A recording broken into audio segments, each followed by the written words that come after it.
हमारा हृदय मांसपेशियों से बना होता है और वक्ष गुहा में स्थित होता है, जिसका निचला सिरा थोड़ा सा बाईं ओर झुका होता है और ये रिब केज से सुरक्षित होती है। हृदय का आकार बहुत बड़ा नहीं होता। इसका आकार मुट्ठी के बराबर होता है और वजन लगभग 225 ग्राम से लेकर 340 ग्राम तक होता है। हृदय एक 2 मंजिला बिल्डिंग की तरह होता है। हर मंजिल में 2 कक्ष होते हैं। ऊपर के 2 कक्ष अलिंद यानी कि एट्रिया कहलाते हैं। ऊपर के 2 कक्ष दायां अलिंद और बायां अलिंद कहते हैं। नीचे की मंजिल में भी 2 कक्ष होते हैं, जिन्हें निलय यानी कि वेंट्रिकल कहते हैं। इन्हें दायां निलय और बायां निलय कहते हैं। ऑरिकल और वेंट्रिकल के बीच के दरवाजे को वॉल्व कहते हैं। ये केवल ऑरिकल की ओर खुलता है।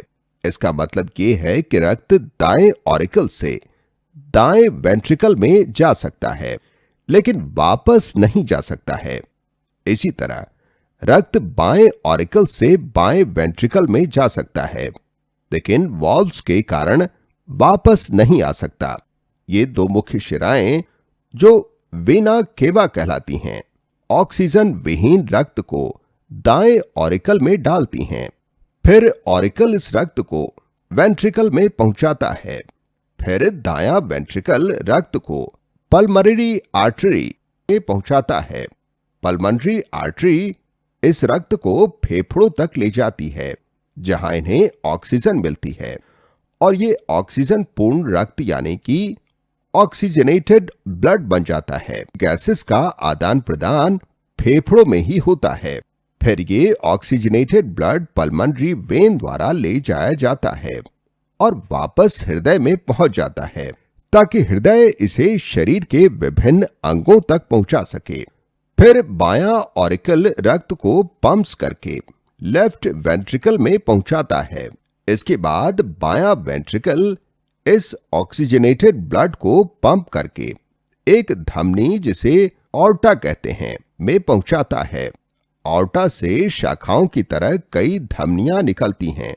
ये धमनियां ऑक्सीजनेटेड ब्लड को शरीर के विभिन्न भागों तक ले जाती है।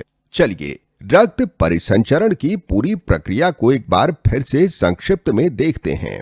दायां ऑरिकल में 2 मुख्य शिराओं द्वारा पूरे शरीर से डीऑक्सीजनेटेड रक्त पहुंचता है। ऑरिकल से रक्त दाएं वेंट्रिकल में जाता है और यहां से के पल्मोनरी आर्टरी द्वारा शुद्धिकरण के लिए फेफड़ों में पहुंचता है।